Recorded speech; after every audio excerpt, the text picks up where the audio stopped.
نحمده ونصلي على رسوله الكريم اما بعد فاعوذ بالله من الشیطان الرجیم بسم اللہ الرحمن الرحیم سبحان اللہ وبحمدہ عدد خلقہ ورضا نفسہ وزنة عرشہ ومداد کلماتہ یا ربی لک الحمد کما ینبغی لجلال وجہک وعظیم سلطانک امین یا الہی امین۔ السلام علیکم ورحمۃ اللہ وبرکاتہ۔ امید کرتی ہوں کہ آپ سب خیریت سے ہوں گے۔ جیسے کہ آپ جانتے ہیں کہ لاسٹ جو ہمارا ٹاپک تھا وہ غصہ کے بارے میں تھا کہ غصے کا جو ہے وہ کیسے ہم اپنے آپ کو علاج کر سکتے ہیں، اپنی مدد کر سکتے ہیں، دوسروں کو بھی بتا سکتے ہیں۔ تو مزید جو میں نے آپ سب کو کہا تھا کہ اپنے اپنے طریقے سے جو ہے وہ اس کو کنٹرول کرنا، کیسے کنٹرول کرنا ہے اور اس کے نقصانات کے بارے میں مزید جاننا ہے۔ تو آج جو ہم بات کریں گے یہ بھی تقریباً اسی سے ریلیٹڈ ہے۔ موسٹ آف دا ٹائم کیا ہوتا ہے کہ جب ہمیں کوئی آ کے دشمن خبر کوئی ایسی سناتا ہے کہ جس سے ہم آگ بگولا ہو جائیں، ہمیں غصہ آ جائے، تو اس کا علاج آج انشاءاللہ ہم قرآن پاک کی روشنی میں دیکھیں گے۔ تو اس کا ٹاپک کا جو نام ہے وہ ہے خبر کی تحقیق۔ سم ٹائم خبر جھوٹی بھی ہوتی ہے، خبر میں ملاوٹ بھی ہوتی ہے۔ تو سب سے پہلے کرنے کا کام کیا ہے جو ہمیں قرآن حکم دیتا ہے کہ پہلے اس کو اچھی طرح سے جانچ پڑتال کر لو، تحقیق کر لو، پھر آگے سے اپنا جو ہے وہ ریاکشن جو بھی دینا ہے وہ دو۔ تو شروع کرتے ہیں انشاءاللہ۔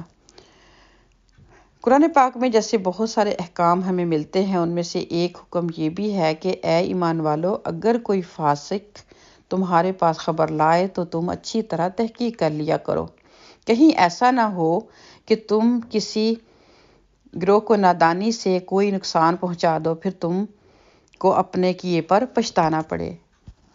جیسے کہ میں نے بات کی کہ اگر کوئی خبر آتی ہے آپ کو، اور جیسے ہوتا ہے نا کہ سم ٹائم دو بندوں کی آپس میں تھوڑی انڈرسٹینڈنگ کم ہوتی ہے یا ناراضگی ہوتی ہے، تو تیسرا اٹھ کے جیسے کہتے ہیں جلے پہ مزید آگے سے آگ برپا کرنے والی بات کر دیتا ہے، کیونکہ اس کو پتہ ہے کہ آج کل اس کی آپس میں بات نہیں، دو بہن بھائی ہو سکتے ہیں، دو دوست ہو سکتے ہیں، ماں باپ اور بچوں کا رشتہ ہو سکتا ہے۔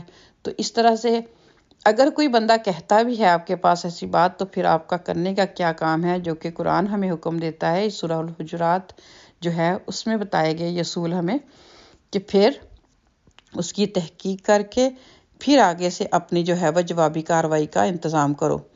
بہت سے انسان جب مل جل کر زندگی گزارتے ہیں تو ان کے درمیان طرح طرح کے واقعات پیش آتے ہیں۔ ایسا نہیں ہے کہ کبھی ایسا ہوا نہیں، ان واقعات سے خبریں بنتی ہیں، یہ خبریں لوگ بیان کرتے ہیں، اس طرح وہ پورے سماج میں پھیل جاتی ہیں۔ مگر تجربہ بتاتا ہے کہ اگر کسی خبر کو صرف سن لینا کافی سمجھا جائے اور لوگ ایک بار سنتے ہی اس کو بیان کرنے لگیں تو تقریباً ہمیشہ ایسا ہوتا ہے کہ خبر کی صورت بدل جاتی ہے۔ ابتدائی طور پر وہ واقعہ اگر ایک سادہ واقعہ تھا تو اپنی آخری صورت پہنچ کر وہ بدلتے بدلتے ایک سنگین واقعہ بن جاتا ہے۔ تو اس چیز کا ہم سب تجربہ کرتے ہیں نا۔ اس مسئلے کا حل کیا ہے کہ لوگوں کے اندر تحقیق کا مزاج ہو۔ لوگ ایسا کریں کہ محض سن کر کسی خبر کو نہ مان لیں اور نہ ہی ہر سنی ہوئی بات کو بیان کرنا شروع کر دیں۔ لوگوں کے اندر یہ مزاج ہونا چاہیے کہ وہ جب بھی کسی خبر، خاص طور پر بری خبر کو سنیں تو اس کی پوری تحقیق کریں اور ہر پہلو سے اس کی نوعیت اور واقعات کو جانچیں۔ اس طرح ضروری تحقیق کر لینے کے بعد اپنی رائے بنائیں۔ اگر آپ کسی بری خبر کو سنتے ہی اس کو مان لیں گے تو اس کا نقصان یہ ہوگا کہ اس کی بنا پر آپ ایک انسان کے بارے میں غیر واقعی رائے قائم کر لیں گے اور اس کے ایک ایسے جرم کا اس کو ایسے یعنی کہ اس جرم کا جو ہے وہ مجرم قرار دے دیں گے جو کہ اس نے کیا ہی نہیں۔ سم ٹائم ایسا ہوتا ہے نا کہ ہمیں پھر بعد میں پتہ چلتا ہے کہ اوہو مجھے تو غلط خبر ملی تھی، آپ نے تو ایسا کہا ہی نہیں، آپ نے تو ایسا کیا ہی نہیں۔ تو اسی لیے کہا کہ تحقیق کرو، پھر اس کے بعد جس کو جو سزا ملنی چاہیے، اگر معاف کرنا ہے یا سزا دینی ہے، وہ معاملہ بعد میں ہوگا، اور جب اصل حقیقت کھلے گی تو آپ سخت شرمندگی آپ کو بھی اٹھانی پڑے گی نا۔ صحیح سوچ کے لیے تحقیق لازمی طور پر ضروری ہے۔ جن لوگوں میں تحقیق کا مزاج نہ ہو ان کے اندر صحیح سوچ اور درست فکر کا ارتقا بھی نہیں ہو سکتا۔ تحقیق صرف نتیجے تک پہنچنے کے لیے انتہائی ضروری ہے۔ تحقیق کے بغیر بولنا ایک غیر سنجیدہ فعل ہے اور اسی کے ساتھ غیر اسلامی بھی ہے، کیونکہ جو بات ہمیں اللہ سبحانہ و تعالیٰ نے قرآن پاک میں سکھائی اس کو چھوڑ کر ہم اپنی عقل کا استعمال کریں گے تو پھر کیا ہے، وہ بات بھی غیر اسلامی بھی ہو جائے گی۔ ایک مسلمان کا جو رویہ ہے وہ ایسا نہیں ہو سکتا، ایک اچھے انسان کا رویہ بھی ایسا نہیں ہو سکتا۔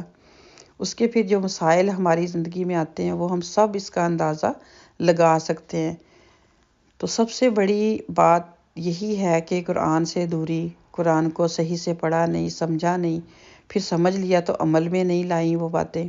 تو اللہ تعالیٰ سے دعا ہے کہ اللہ سبحانہ و تعالیٰ ہم سب کی مدد فرمائے، اور آج سے ہم اپنے ساتھ عہد کریں اگر کوئی بات، کوئی ایسا واقعہ ہمیں ملتا ہے جو کہ آپ کو لگ رہا ہوتا ہے کہ اس میں ملاوٹ ہو سکتی ہے، یہ بندہ جس بندے کے بارے میں بات کر رہا ہے تو اس کی کائنڈلی تحقیق ضرور کریں۔